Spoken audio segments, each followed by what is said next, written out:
Hello, thank you for joining this webinar. Our names are Jeremy and Sarah Whalen. Today, we're going to present a webinar on Supermagic, but we're really going to focus on the methodology and how it is in line and in step with children's development.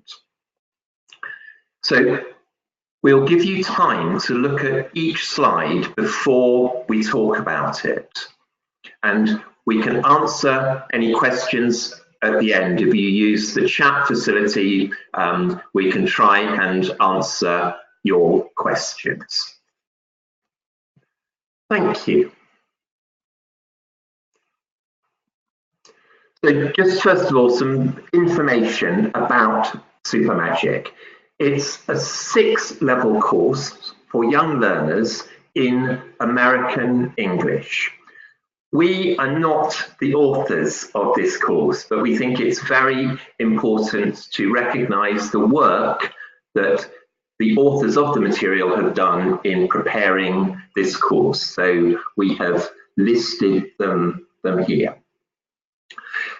During the course, our slides will include information and examples from different levels of the course. So, first of all, on this slide, you can see the front covers of the books. And just to emphasize, it's in American English, so it says American English and Student's Book with a nice little stars and stripes flag to show that. The levels of the course are from A1, very low level, up to A2 of the Common European Framework of References for languages. So they are benchmarked against that those levels, which I'm sure most of you are probably familiar with.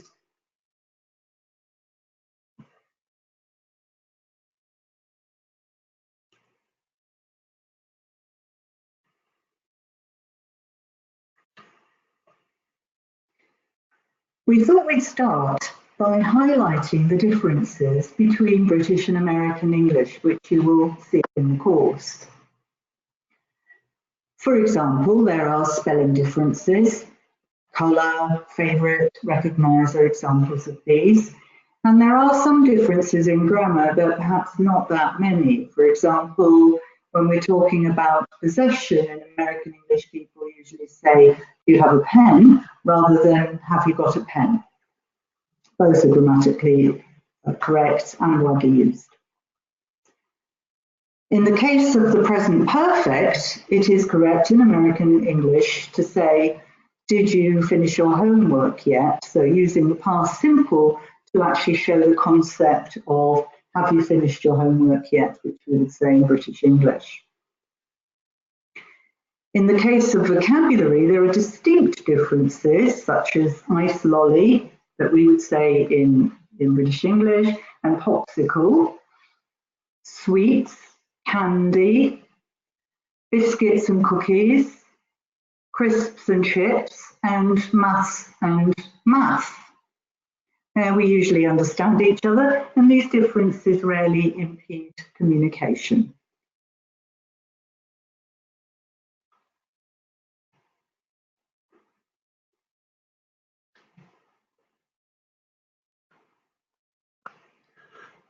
I'd just like to talk a little bit now about the teaching program and the methodology and how they are in line, and give you some information about that.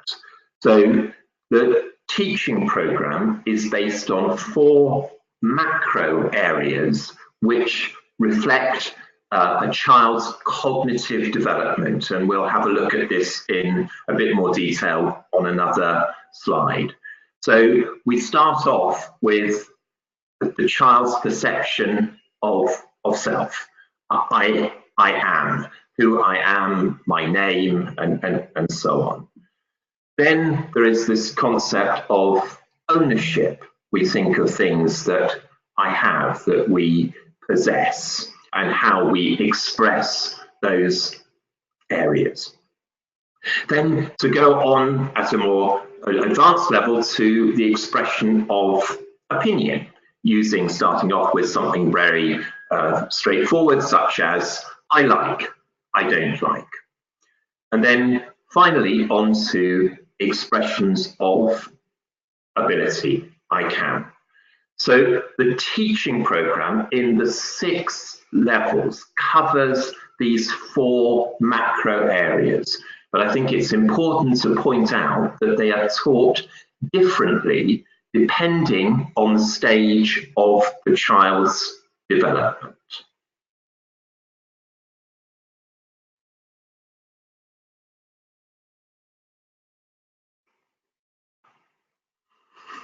So, first of all, what I'd like to look at is a theory, or a very important theory, about cognitive development that was devised by a Swiss scientist called Jean Piaget in the 1920s.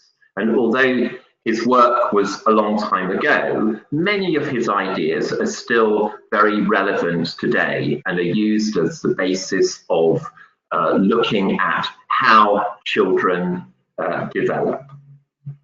So, as you can see from the slide, there are 4 stages in Piaget's cognitive development. Stage 1, the sensory motor, the birth to 2 years. So this is right at the beginning of the child's development. Then we move on to pre-operational, concrete operational, and formal operational. The 2 stages that apply most to the Supermagic course are the pre-operational, this is from ages 2 to 7, and then the concrete operation from 7 to 11. And just to talk a little bit about this, in the pre-operational stage, children can think symbolically. This means that they have the ability to make one thing, such as a word or an object, stand for something other than itself. So they are able to do that. At this stage, children are still egocentric and so have difficulty understanding the viewpoint of others. So the pre-operational stage in terms of the teaching will focus on this particular stage of a child's cognitive development. As we move into the concrete operational stage, as children get older, they are able to understand things more internally rather than just physically. So in the course, in the early books, there's a lot of focus on total physical response, that kind of way of teaching language. As the course progresses, we move away from that physical approach to a much more internal approach where they can think for themselves and they can process language in that particular way.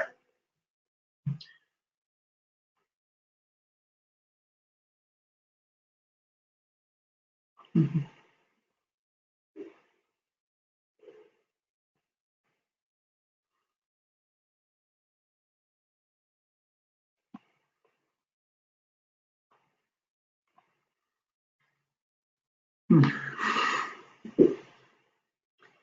Thank you. So I'm just now going to have a look very quickly at the books in more detail. So each book has 6 units with stories, songs, games and drama activities, a whole range of ways of teaching language that are intrinsically interesting and are fun to do and so on, and engage the children, the students. Mm-hmm.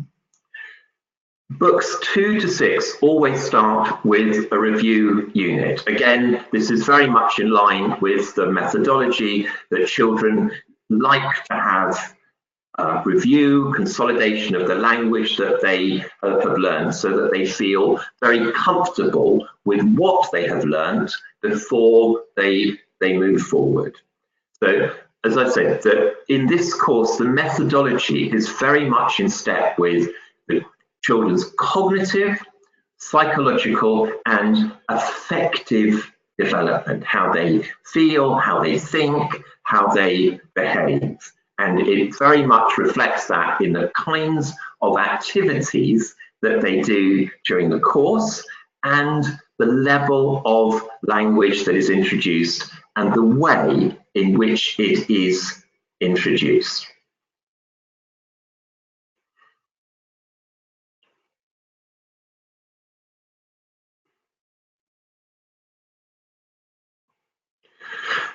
So, just first of all, we're going to concentrate on the first two books in the course and look at some of the points that I've been trying to point out in terms of the methodology. So in the book, there are action songs involving total physical response to present the target language.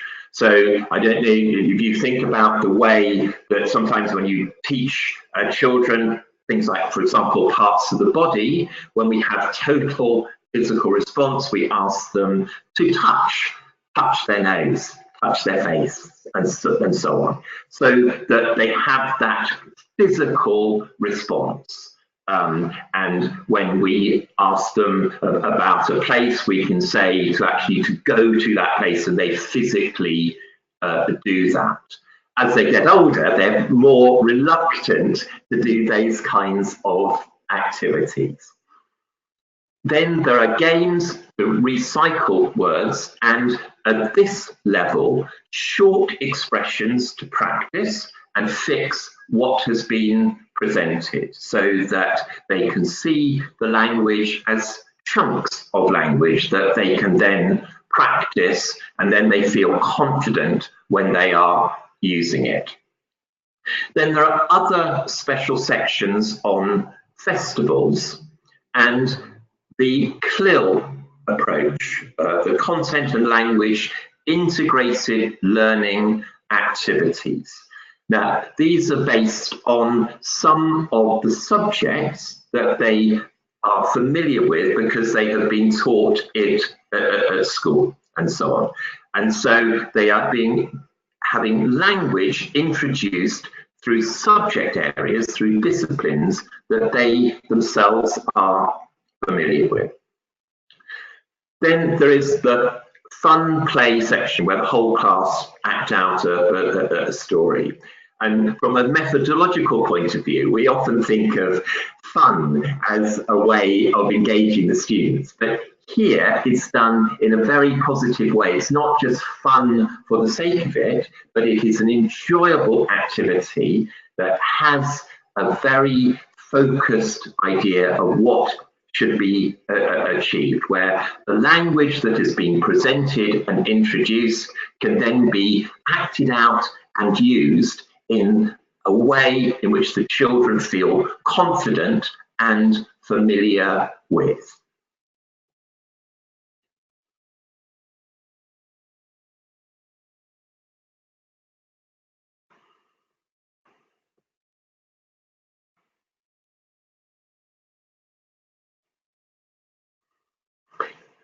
So first of all, as you can see, we have at this level a range of activities that are based on the theme of pets.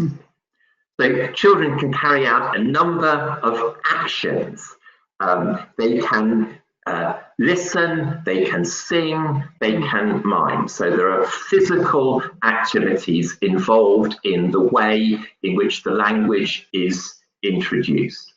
But again, from the cognitive point of view, from the understanding point of view, as you can see, we have cartoon images of animals and then photographs.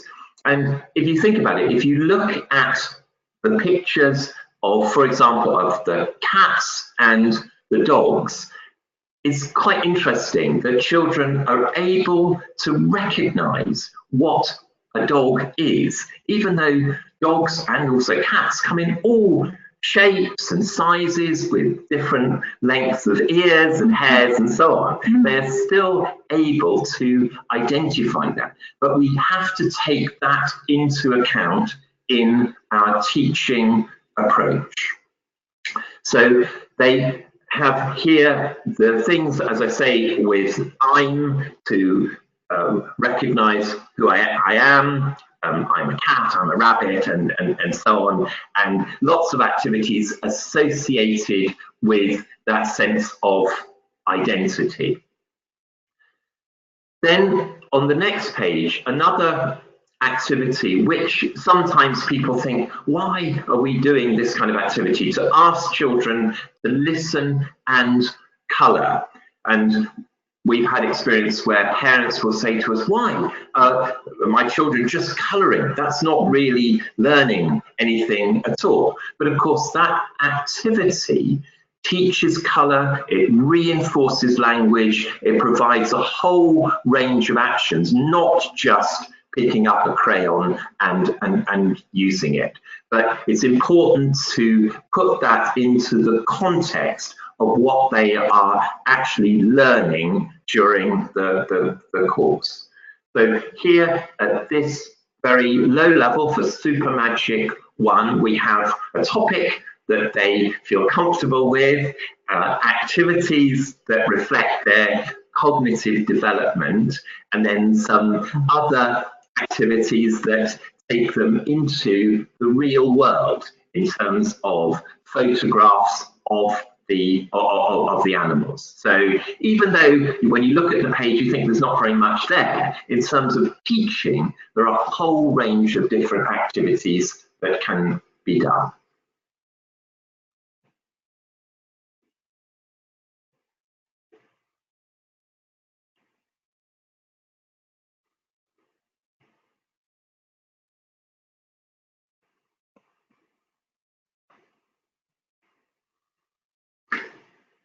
So in this section, again, this is from CLIL, from Content and Language Integrated Learning. So this is from a science activity.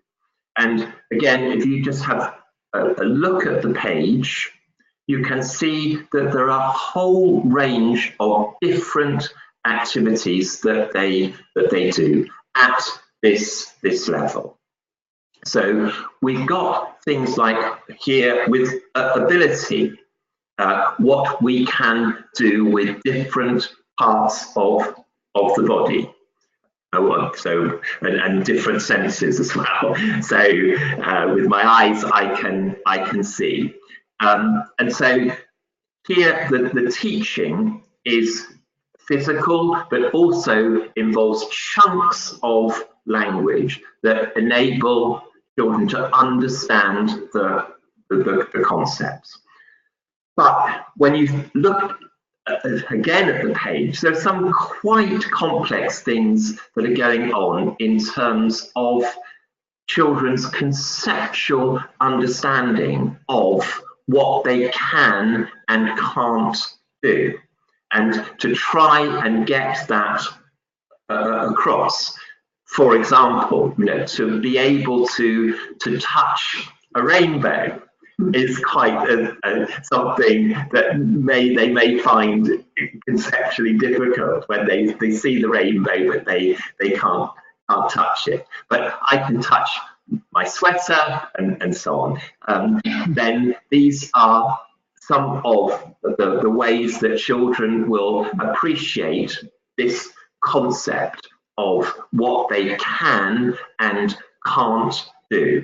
And again, at this level, this is something that can be done physically, so that they can grasp what they're doing by the actions as well as by using the language. And I think that that's a very important part of seeing how their cognitive development is used in the methodology of the course. So just have another look at this. So it's CLIL activity based on science, looking at parts of the body and then ability to do things and so on, but all done in a fun, attractive way that reflects what the children at this age are able to do.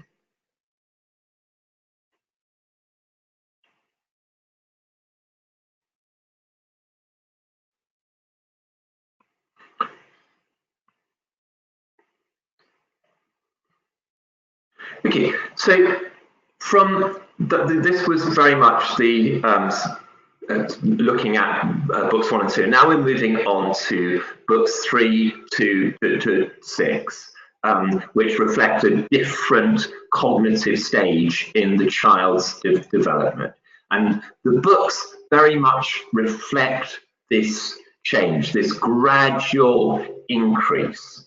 So now we have photographs which open each unit, which relates to the language, but within the child's experience of the world. So a real world activity through photographs with language that enables them to talk about that and so on.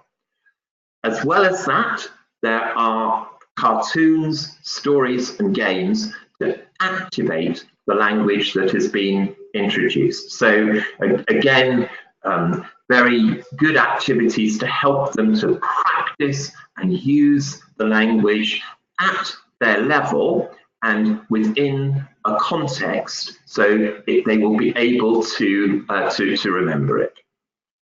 Then again, there are CLIL sections which are appropriate to the age. I keep on coming back to that, but it's very important in terms of the cognitive development.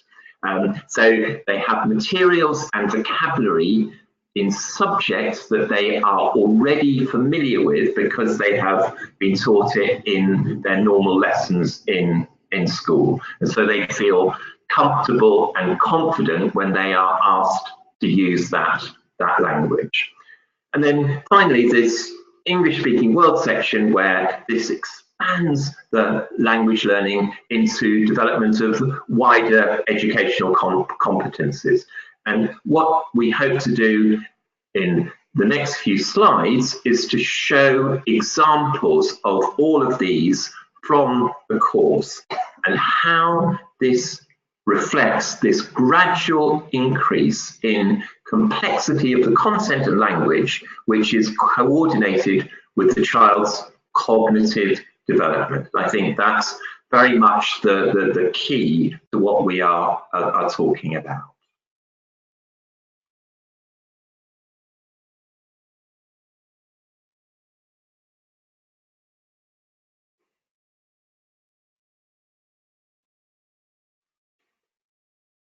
Okay, in this slide, there are photographs of food which children really like. And it may not be that healthy, but they still like it. So the language focuses on likes and dislikes and adjectives to describe food. So fantastic, yummy, tasty, and so on. And there is a personalization activity where they draw their favorite food. And it's nice to personalize language. Children can share their ideas with their friends in the class, and they can also learn quite a lot of vocabulary from that. Sometimes they don't know the word in English for what they really like to eat. So by drawing it, you can help them to build their personal vocabulary. We can do other things, for example, guess the food. What food am I thinking about? Okay, is it hot? Is it cold? Is it sweet? So on. They can design their own cakes. There's a nice picture here of a raspberry flan. Well, they can design a cake for a friend and choose the colours and the flavours they think their friend would like to eat. And also mind maps, which we have spoken about before. You can show groups of vocabulary and build vocabulary families with colours and taste. We can also focus on the word order of adjectives. So for example, a sweet chocolate cake or bitter lemon juice. So I'm sure there are lots of other things that you can think of the best way to use this page.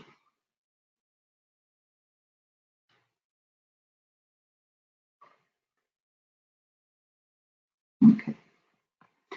So on this page, we have a very nice cartoon story. We can use prediction. It's a very, very good activity to help students to build an interest in the story. So there's a story, how many children are there? Are they boys or girls? Both? Are there any animals? And then look at the page, how many animals can we see? Who are the children? Maybe what are their names? And where are they? Are they at home, at school, or in the park? What are they doing? They're eating, they're having a picnic. And again, we can personalise the page, ask students about their own experiences of picnics with their families and so on. What are they eating and drinking? What do people usually eat and drink at picnics? What happens at picnics? People eat, they play games, but there are also ants and wasps. We can get students to perhaps practice the sounds that wasps make and also the sounds they make when they're enjoying food. Yummy, and so on. So it's quite an interesting activity also to maybe get students to make the sound and guess the other students to guess what they're experiencing. Something rather negative with the ants or the wasps around them, or enjoying the food. Yum, and so on. So now we have Benji. We can see he's got his magic powder to make the ants go away. Another thing we can do is to get students to write their own dialogues. So get them to think about what else the children could be saying in this story. There are a number of things we could do to use this.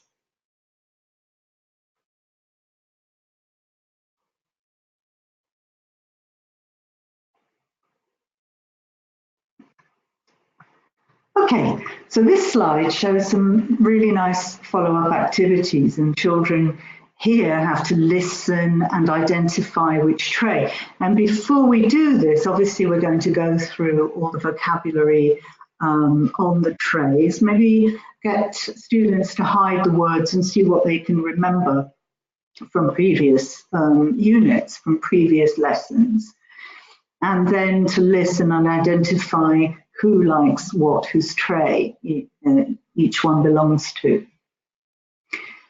There are other activities you can do, a memory game, for example, where students are sitting in a circle. One starts, for example, I like ice cream. The next one, I like ice cream and crisps. And then I like ice cream, crisps and cake. And then see how many you can get to without people having to say the answer. Get them to mime maybe how they eat the ice cream rather than saying the word, so they can watch each other and listen. Okay, and you can get students to add adjectives to the words that they've chosen. For example, cheese and tomato pizza, strawberry ice cream, salty crisps, and so on, cheese and tomato sandwiches. There we are.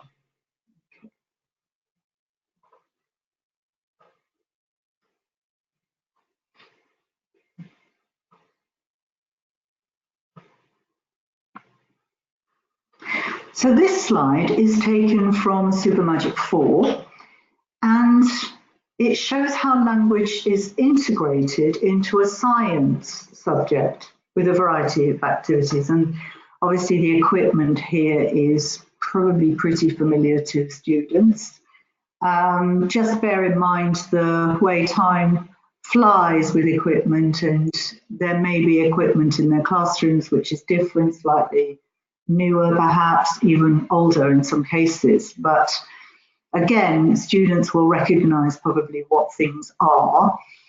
And so encourage them to look at what they know already, what they have around them, and maybe get them to practice how often do you use the printer, how often do you use the scanner or your tablet. And I never, so adverbs of frequency, very good to practice this. Okay, so I sometimes use my computer at school or whatever. So get them to talk to each other about when they use the equipment. And there's a nice activity here, circle what you can do with a computer. And again, students may have their own ideas of what they do with their own computers at home, perhaps with their families, playing games and so on, watching films.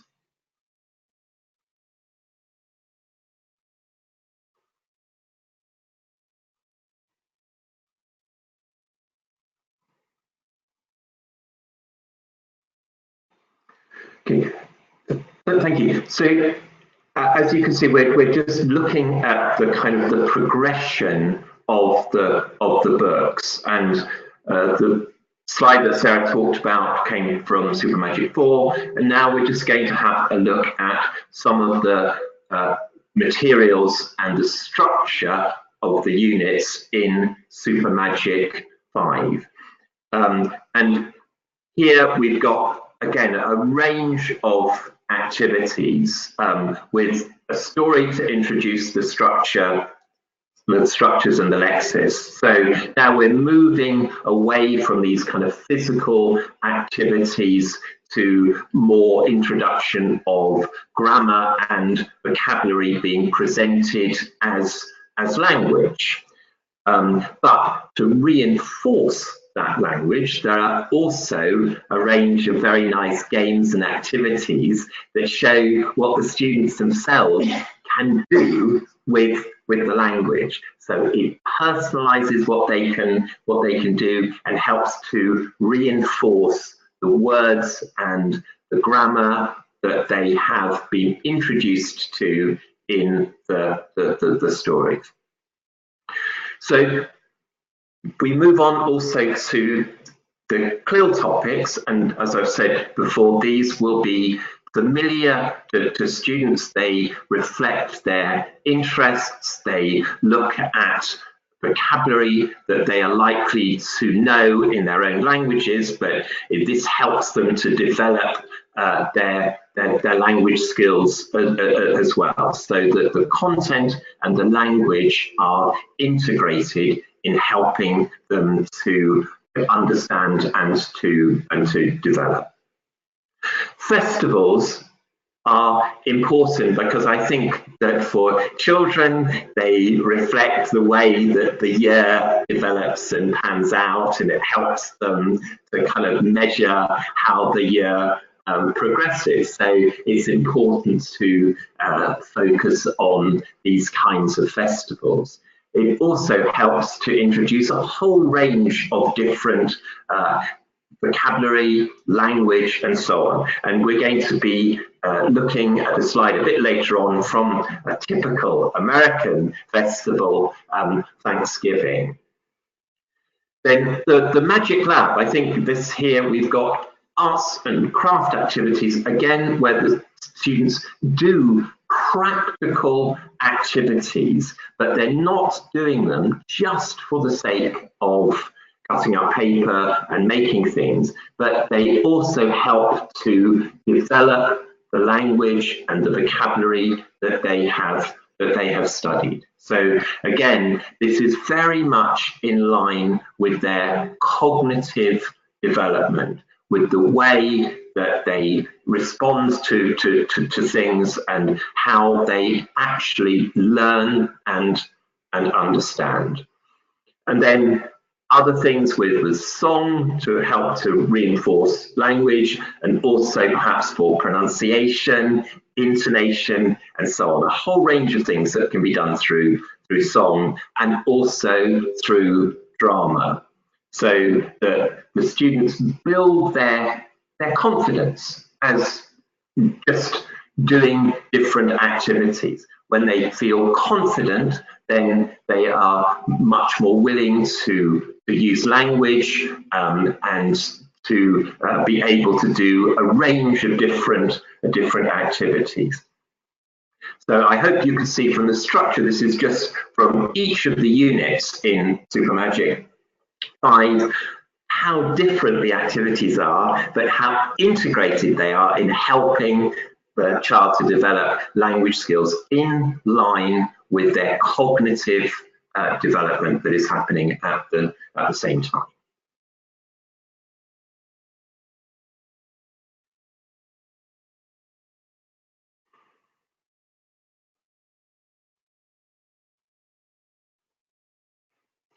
So now I'd just like to show an example from a text in Supermagic 5. This, as you can see, comes from information about Universal Studios in Los Angeles, California.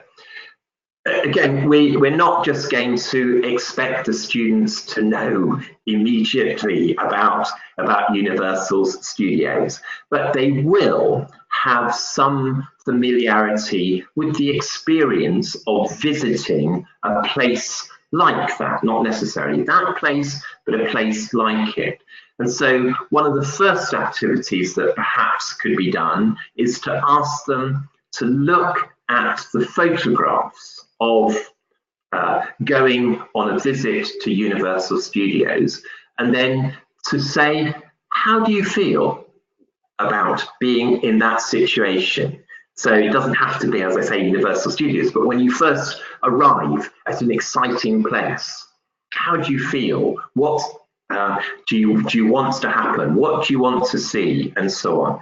And so this helps to develop a whole range of language that the children will respond to, because they identify with the idea of going to an exciting place, and they want to be able to talk about that. And so you can introduce the language that enables them to talk about an exciting visit to a new place, and so on. Then a couple of other things: when you travel on a ride, how do you feel about going on a scary ride, and so on. And many children have had experiences of doing this, but not necessarily there, or not necessarily fantastically scary rides, but they will know the kind of thing, how they feel before they go on, when they're on it, and when they come off the ride, and so on. And so there is a lot of language that can be used to help students to be able to talk about that experience. Other photographs show the set, the studio, and how films are actually made. And something also that I think children are intrinsically interested. You know, they watch a lot of television, they go to the cinema, and so on. And perhaps they want to find out how the film, the TV program is actually made. It is interesting for them, and so on.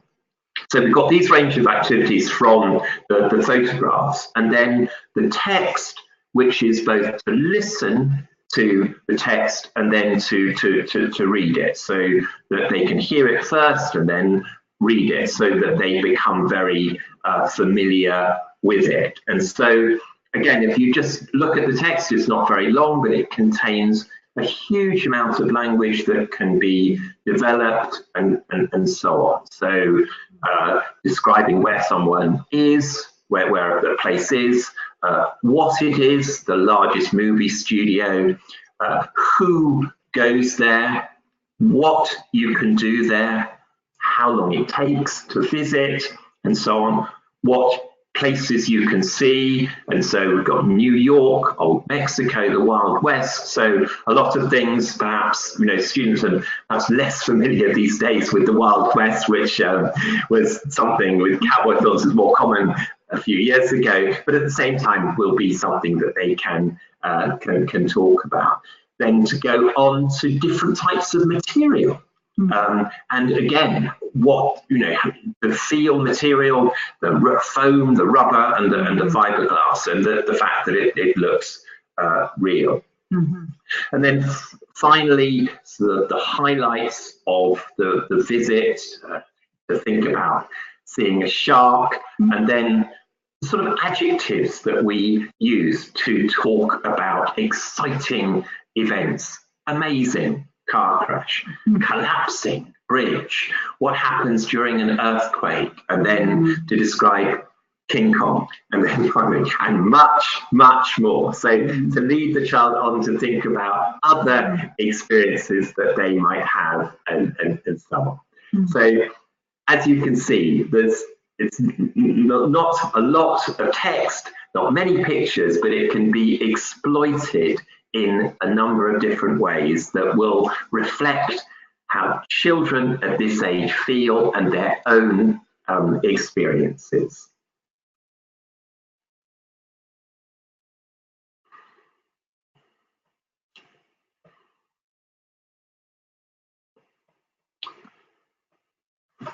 Okay, so in this slide, we have quite a lot of teaching material, and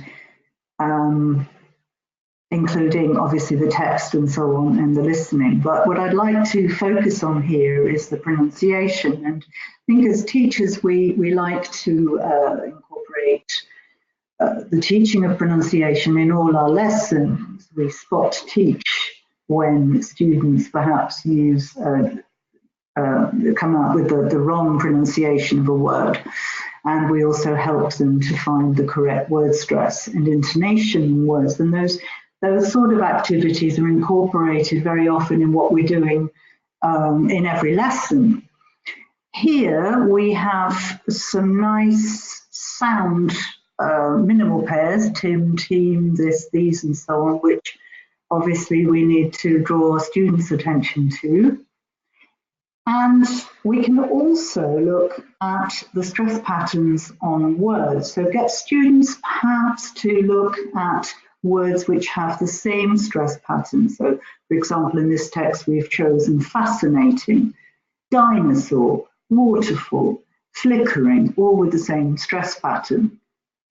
And then we've got Jurassic and Halloween. So the stress on words in sentences is fixed. The words themselves are fixed stress. They tend not to move, unless perhaps they're in a song or a poem where the writer can then move things around a little bit. But generally speaking, word stress is fixed. And in sentence stress, obviously this changes, because in sentence stress, we have speeding up and a slowing down within the sentence, as English is a stress-timed language. So, for example, down at the bottom of the page there, turn left at the statue. So turn left, and we can get students to repeat. Turn left at the statue, and then add to this. Turn left, then right at the statue. Turn left, then right, then go straight on at the statue. So we're seeing how within a sentence we speed up and slow down, unlike syllable time language, where the stress is more evenly dispersed.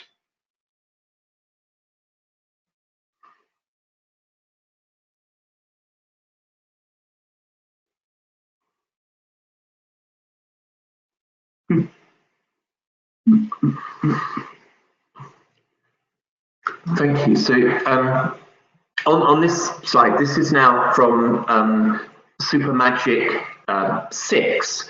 We're going to just look at some examples. This is now the higher level of the way that language is introduced. And so we've got some dialogue of a girl from India talking about the food from her country and so on. So there are, again, a lot of language that is being introduced and so on. So they can think about the types of ways that we use to talk about food. And again, some of this food, they may not necessarily be familiar with it, but they will be able to think of words that can be used to describe different types of food and so on. And so they have a listening activity, and they can listen for the words and then complete it. And then to reinforce the language that they have studied, they can act out the dialogue.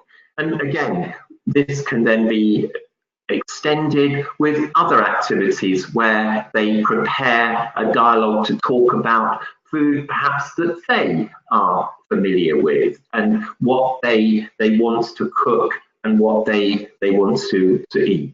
And so there are lots of different things that can be done to develop this from just what is on the page to other kinds of activities involving talking about food. But the important thing with this kind of activity is that the students have the enabling language to help them to talk about this kind of thing. And so here again, at the bottom of the page is an example of how grammar is being introduced, so that in this level there is more formal introduction of the way that we would use countable and uncountable nouns with much and many. And there are plenty of examples of this in the sentences. And then they can think of other examples of their own, where there are countable and uncountable nouns. And food is a good way of providing this way of introducing the structure. How much food is there in the fridge? How much time have we got to cook it? How much money do we spend on buying things? But then we talk about the food itself. We've got countable nouns, onions, apples, and so on. So we are able to show the structures and to teach the structures, but within the context of what they have been studying. So they are actually using the structure in a realistic way, using language that they have become familiar with. So it's not just a question of doing rote examples of completing sentences with much and many. There are many other things that are being introduced on this page.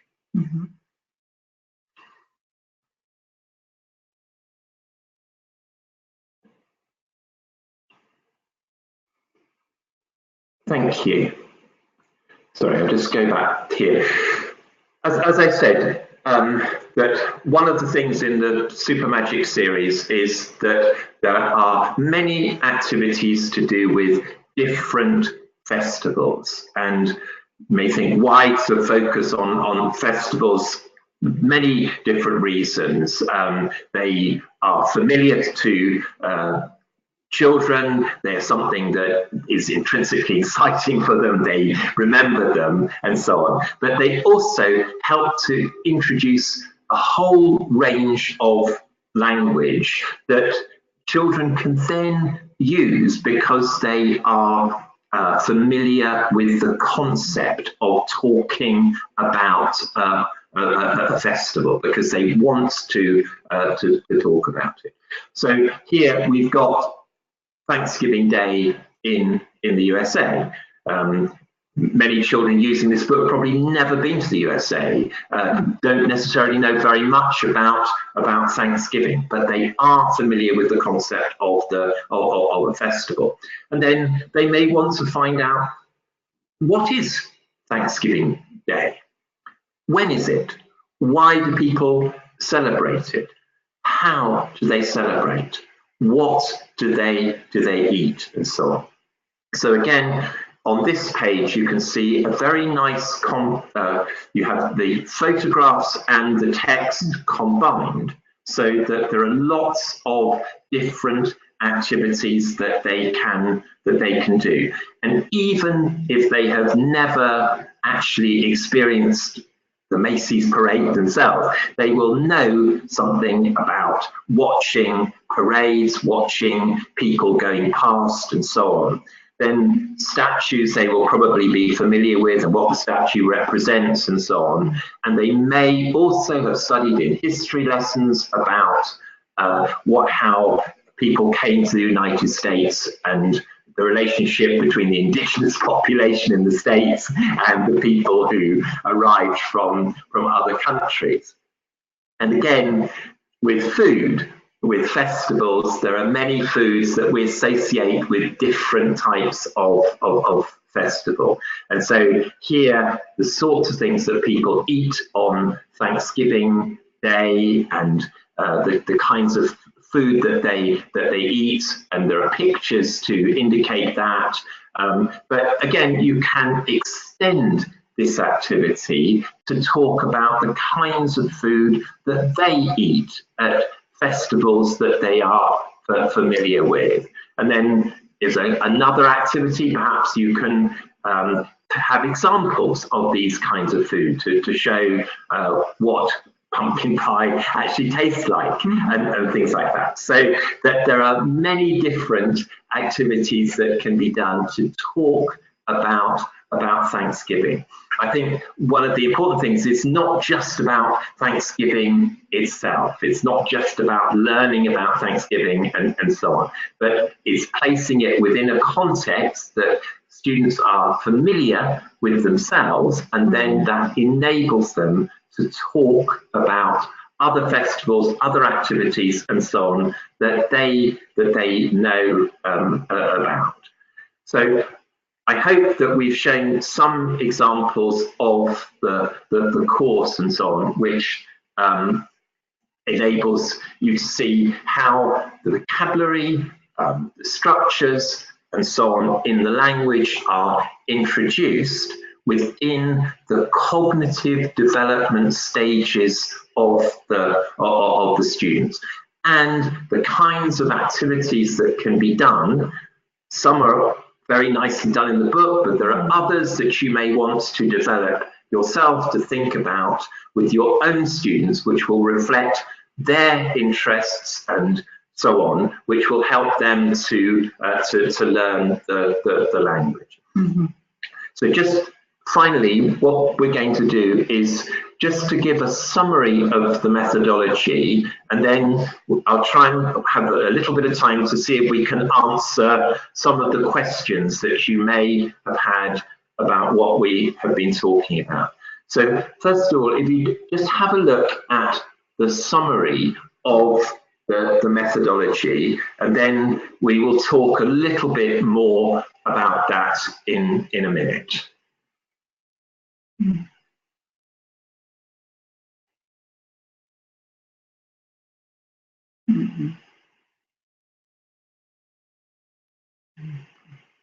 Yes, where is it going to be available? Okay. How to apply to speaking with big groups, working. Yeah.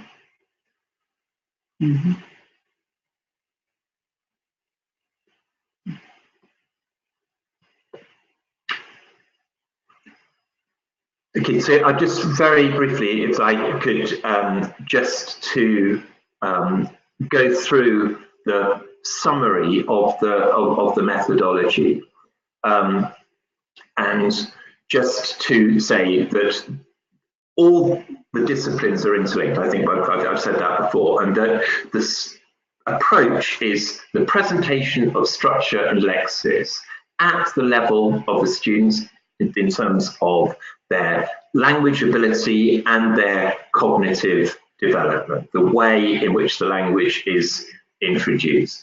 Then reinforcement and consolidation activities of those structures and vocabulary that has been introduced. Further extension activities to look at CLIL activities, things to do with festivals, drama, songs, all sorts of activities that can be done. And this helps to practice the language. And then finally, this whole idea of personalisation, which is in line with all of the theories about the way that children learn and so on. That if they feel that it is something that is personal to them, that they want to know about, then they're much more likely to want to learn and to remember it. Thank you. We've just got time. We've had a couple of very interesting questions. Two areas, I think, which are difficult for teachers. One, when you're using this material with large groups, and sometimes within those large groups you have mixed ability, and we have to find ways of teaching this material to big classes. And for us, I think it's really the idea of using techniques where students are not taught as a whole group for all of the time, but are put into groups, into pairs, and so on, and can do perhaps different activities, but at their level. This obviously requires some organisation, but we think with this kind of material, where there is a range of different activities, it is possible to do it. But we're very conscious that many teachers are working with class sizes which are quite big and so on. But our feeling very much is to try to break down the large number into smaller groups, to find activities that will match the ability of a particular group and so on, and to focus on those activities in class without going above their level of ability, and to try to do that. There was another question about saying that it wasn't a very practical presentation. I'm sorry, we were just trying to present more the methodology and the materials. But we hope that if you have time perhaps to look at the material in the light of what we have been talking about, you can see that we really also want to think about the practical implication. And just to say that there is a very comprehensive teacher's guide which will help to look at some of the practical applications of the material. But what we wanted to do, particularly in this webinar, is to look at the methodology and how that is influenced by the cognitive development of the children. Because once one understands that kind of the theory behind it, then it makes it much easier to put that theory into practice, because it is in line with the way that children think, the way they develop, and so on. So that the activities, the practical activities in the books reflect very much the way in which the children develop. And so this, if we just to leave you with the summary of the methodology, and the idea that if you understand the way in which the course is organized, then it helps to put the suggestions, the activities, the exercises in the lessons into context, and to use them in a practical way. And it is possible to use them with both small groups and classes that are of a larger size. Mm-hmm. So we hope very much that we explain some of the things that we think are important about this course and how it can be how it can be taught. So thank you very much indeed for listening to us, and we very much appreciate the time that you have spent with us. Thank you. Thank you.